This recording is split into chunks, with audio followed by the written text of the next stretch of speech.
नमस्कार दोस्तों, हम सच न्यूज में आप सभी का स्वागत है।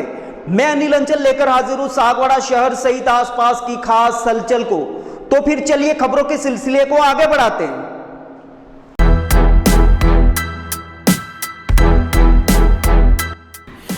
रामनवमी पर बिलुड़ा के रघुनाथ मंदिर में हुआ भव्य आयोजन। जी हां, वागड़ अयोध्या के नाम से प्रसिद्ध डूंगरपुर जिले के बिलुड़ा गांव में रामनवमी का पर्व बड़े ही हर्षोल्लास और श्रद्धा के साथ मनाया गया। गांव के प्राचीन रघुनाथ मंदिर में सुबह से ही श्रद्धालुओं की भारी भीड़ रही। रामनवमी के अवसर पर मंदिर में विशेष पूजा अर्चना, अभिषेक और भजन कीर्तन का आयोजन किया गया। भगवान श्री राम के जन्मोत्सव के समय मंदिर परिसर जय श्री राम के जय घोष से गूंज उठा। प्रभु श्री रघुनाथ जी की प्रतिमा का मनोहारी श्रृंगार किया गया। वहीं मंदिर को फूलों और रंग बिरंगी रोशनी से आकर्षक रूप से सजाया गया था। दोपहर में महाआरती के बाद श्रद्धालुओं को प्रसादी वितरण किया गया। इस दौरान डूंगरपुर, बांसवाड़ा सहित पड़ोसी राज्य मध्य प्रदेश से बड़ी संख्या में श्रद्धालु भगवान श्री राम के दर्शन के लिए बिलुड़ा गांव पहुंचे। मंदिर समिति और ग्रामवासियों के सहयोग से पूरे कार्यक्रम का सफलतापूर्वक आयोजन किया गया। श्रद्धालुओं ने भगवान श्री राम से क्षेत्र में सुख समृद्धि और खुशहाली की कामना की। ब्यूरो रिपोर्ट अनिल अंचल, अहम सच न्यूज, सागवाड़ा। रामनवमी का उत्सव भिलुड़ा में रघुनाथ मंदिर में बड़ी भव्यता से, दिव्यता से, सादगीपूर्ण मनाया जाता है। एक समय था जब हमारे यहाँ प्रसाद के लिए हम लोगों को आग्रह करते थे और थोड़ा थोड़ा सहयोग, कभी चावल देता, कोई दाल देता, कोई क्या चीज देता, ऐसे सहयोग करके करते थे। और आज इस मंदिर के प्रांगण में प्रभु रघुनाथ जी के सानिध्य में 2029 तक यहाँ पर महाप्रसाद यह करने का कंपटीशन चला है और उनकी घोषणा हुई। अर्थात प्रभु के द्वार पर युवा पीढ़ी का आध्यात्म में इतना बड़ा लगाव यह हमको देखने को मिलता है। हम गांव के वरिष्ठ लोगों में से हैं, लेकिन हमारे जिम में कोई काम नहीं। हम यहाँ आकर के इनके बीच में खड़े रहते हैं। ये रघुनाथ जी के भजन कैसे होने चाहिए, कीर्तन किस प्रकार का हो, इस प्रकार से बाहर से जो लोग कीर्तन के लिए आते हैं वो पूरा तन्मयता के साथ आम जनता को, विशेषकर महिलाओं को उनकी ओर जोड़ लेते हैं और बड़े अच्छे भजन होते हैं। और निर्धारित समय 12:30 से 1 के बीच में राम प्राकट्योत्सव होता है। और गांव की मान्यता के अनुसार इस गांव के नाम से भजन है, इस गांव के नाम से भजन गाए जाते हैं। बिलुड़ा सरकार कहा जाता है रघुनाथ जी को। और कई बार नई पीढ़ी बोलती है तो गवर्नमेंट ऑफ बिलुड़ा बोलती है, अर्थात ईश्वर की सरकार है, प्रतिनिधि की सरकार है। ऐसा यहाँ के भक्तजनों के मन में और लगातार बनाता है। मैं उन सब भक्तों का भी इस अवसर पर आपके चैनल के माध्यम से हृदय से आभार व्यक्त करता हूँ कि वे चल करके इस दर्शन करने के लिए आते हैं और इस प्रसाद भी लेते हैं, महाप्रसाद में भी भाग लेते हैं। इन सब के प्रति बहुत बहुत आभार। ये सत्य है कि हिंदुस्तान में ऐसी भव्य मूर्ति पूज्य महंत मुरली मनोहर शरण शास्त्री जब उदयपुर से यहाँ आए थे तब उन्होंने कहा था कि ये मेरे द्वारकाधीश है, क्योंकि उनकी जो चित्र जिस प्रकार का बना हुआ है वो कह रहे थे कि ये मेरे द्वारकाधीश है दिनेश जी। हम कह रहे थे कि रघुनाथ मंदिर में हम आपको लेके आए हैं, तो वो उन्होंने सिद्ध कर दिया कि ये द्वारकाधीश है। ऐसे क्षत्रिय वंश परंपरा के प्रभु रघुनाथ जी हैं। तो आप देखा होगा इनका चित्र, तो उनके चेहरे पर इनके उस पर मूछें बनी हुई हैं। इसका मतलब यह है कि क्षत्रिय परंपरा के रघुवंश के राजा, ऐसा भव्य चित्र जिसमें लक्ष्मण और सीता साथ में हैं और 10 प्रकार के और गण उसमें जुड़े हुए हैं, ऐसी भव्य मूर्ति कहीं पर भी नहीं है। और अयोध्या में भी आज आप स्वयं अपना चैनल वाले होने के कारण से जाके देखें तो एक स्थान खाली है, वो ऐसी मूर्ति को वहां स्थापित करने के लिए था, पर यहाँ आपसी सहमति नहीं बनी। तो ये मूर्ति इस गांव में लोगों को शुभ आशीर्वाद देती है और लोग इनके साथ जुड़े हुए हैं। आपको भी इस चैनल के प्रति बहुत बहुत शुभकामनाएं। जय सिया राम। वागड़ की अयोध्या नगरी बिलुड़ा हर साल यहाँ पर रामनवमी को राम जन्मोत्सव बड़े हर्ष उल्लास से मनाया जाता है। सुबह से ही श्रृंगार करने के लिए यहाँ के जो श्रद्धालु हैं, जिसमें डूंगरपुर से भी पधारते हैं, यहाँ के लोकल जो सेवक हैं वो भी हैं, संजीव रावल करके भी व्यक्ति हैं जो श्रृंगार में बहुत ही व्यस्त रहते हैं और अच्छी तरह से श्रृंगारित करते हैं। और राम जन्म का जो श्रृंगार है उसका दर्शन हमको 12:30 से 1:30 के बीच में श्रद्धालुओं को करवाया जाता है। यहाँ पर डूंगरपुर, बांसवाड़ा, उदयपुर और मध्य प्रदेश और गुजरात से कई श्रद्धालु रामनवमी के दिन आते हैं। खासकर सागवाड़ा से जो नीमा महाजन है वो यहाँ पर परंपरागत अटूट श्रद्धा रखते हैं और यहाँ पर आकर के भजन मंडली भी करते हैं। इसके साथ ही इनका खुद का भंडारा भी होता है। इस वर्ष भोगीलाल जी सुतार के द्वारा यहाँ पर महाप्रसाद का आयोजन किया गया था, जिसमें करीबन 3000 लोग जो महाप्रसाद को प्राप्त करेंगे और ये भंडारा आज शाम तक चलेगा। ये प्रक्रिया, ये परंपरा हर साल यहाँ चलती है और इस मंदिर को जो राम के जन्मस्थली के रूप में, एक अयोध्या नगरी के रूप में हम बिलुड़ा में हर साल भव्यता के साथ मनाते हैं। और इस प्रकार से ये एक हमारा बड़ा अच्छा दीपोत्सव के रूप में ये मनाया जाने वाला एक त्योहार है। प्रातःकालीन जैसे ही रामनवमी के दिन प्रातः 5 बजे मंगला आरती होती है और मंगला आरती के साथ ही इनका अभिषेक होता है, चरणों में अभिषेक किया जाता है। अभिषेक के बाद में बचपन के दर्शन देने के लिए श्रृंगार प्रारंभ हो जाता है और तब तक ये दर्शन के लिए पर्दा इसमें नहीं खोला जाता, कपाट नहीं खोले जाते हैं और श्रृंगार पे ही होता है। इसके बाद 12 बजे से 1:30 बजे के बीच में जो श्रृंगार के दर्शन होते हैं वो रात्रिकालीन तक श्रृंगार प्रारंभ रहते हैं। आज जो रामनवमी है उस दिन है वो जैसे ही दर्शन होते हैं उसके पहले भोग चढ़ाया जाता है। 56 भोग चढ़ाने के बाद में यहाँ महाआरती होती है। आरती के बाद में सभी श्रद्धालुओं के लिए दर्शन खोल दिए जाते हैं। सभी श्रद्धालु तो पंक्तिबद्ध डिसिप्लिन से यहाँ पर दर्शन करते हैं। यहाँ पर सागवाड़ा से हमें सुरक्षा व्यवस्था भी मिलती है। यहाँ होम गार्ड और पुलिस की, महिला गार्ड और पुलिस की सुरक्षा भी दी जाती है, जिससे इसी अनुशासित होकर के सभी भक्तजन दर्शन करते हैं।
इनको आनंद आया हो दोनों हाथ खड़े करके जयकार लगाएंगे, बोले रामचंद्र भगवान की।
यहीं पर पूरी रात्रि को भजन कीर्तन हो गया। आप सभी प्रेम से रात्रि में भी सादर आमंत्रित हैं। पुनः आप सभी को धन्यवाद जो आपने सुना, और इन कलाकारों का विशेष आज धन्यवाद। रामकृष्ण सत्संग मंडल बांसवाड़ा की ओर से आपको साधुवाद, धन्यवाद। बहुत सुंदर। बोले रघुनाथ जी महाराज की। हमारे साथ श्री रघुनाथ तो किस बात की चिंता, हमारे साथ श्री रघुनाथ तो किस बात की चिंता। अपूर्वा, मेरी घड़ी कहाँ है? वहीं पे रखी है, देखो अलमारी में। यार अपूर्वा, क्या हुआ? मैं ऑफिस के लिए लेट हो रहा हूँ। मेरा नाश्ता कहाँ है? आई बाबा, सब रेडी है। सुनिए, आपको नहीं लगता हमें नए मकान के बारे में सोचना चाहिए? इस हालत में इतने कम स्पेस में ये घर मुझसे मैनेज नहीं हो रहा। पर अपने पास इतना बजट ही नहीं। अपूर्वा, जिम्मेदारियां जिम्मेदार होती है बदलाव के लिए। अक्सर बदलाव ख्वाहिशों के मायने बदलता है। जरूरतें ख्वाहिशों की बुनियाद है और मंजिल ख्वाहिशों को जीलना है। आप भी अपने ख्वाहिशों को पूरा कीजिए नेमिनाथ के साथ। नेमिनाथ नगर आवास योजना, जो कि एक संपूर्ण रेजिडेंशियल सोसाइटी का अनुभव कराती है, यानी भीड़ भाड़, शोर शराबा व पॉल्यूशन से दूर प्राकृतिक सौंदर्य के बीच इको फ्रेंडली एनवायरनमेंट में प्रॉपर एमिनिटीज के साथ एक विकसित नगर, जिसमें संपूर्ण वास्तु आधारित मकान, परिसर के अंतर्गत मकान के आगे 30 फीट चौड़ी सड़क व मुख्य सड़क 40 फीट, संपूर्ण सीसी रोड और इसके साथ ही रोड लाइट की उत्तम सुविधा। सागवाड़ा के नेमिनाथ नगर में इन्हीं समस्त खूबियों के साथ खरीदिए सबसे कम कीमत में अपना मकान। सोसाइटी में 1, 2 व 3 BHK मकान के अनुसार ब्लॉक्स निर्मित किए गए हैं। इसके साथ ही पाएं आसान लोन प्रक्रिया व साथ में 100% लोन की सुविधा। योजना के अंतर्गत मात्र 128 मकान जल्द से जल्द आवास योजना का लाभ उठाएं। अधिक जानकारी के लिए कार्यालय में संपर्क करें। नेमिनाथ नगर, गायत्री शक्तिपीठ के पास, सागवाड़ा।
ऐसी खास और अहम खबरों के साथ। तब तक के लिए जय हिंद, जय भारत। दोस्तों, अगर आपने हमारे चैनल अहम सच न्यूज को अभी तक सब्सक्राइब नहीं किया है तो इसे आज अभी और इसी वक्त चैनल को सब्सक्राइब करें ताकि सागवाड़ा शहर से आसपास की ताजा खबरें आप तक पहुंच सके।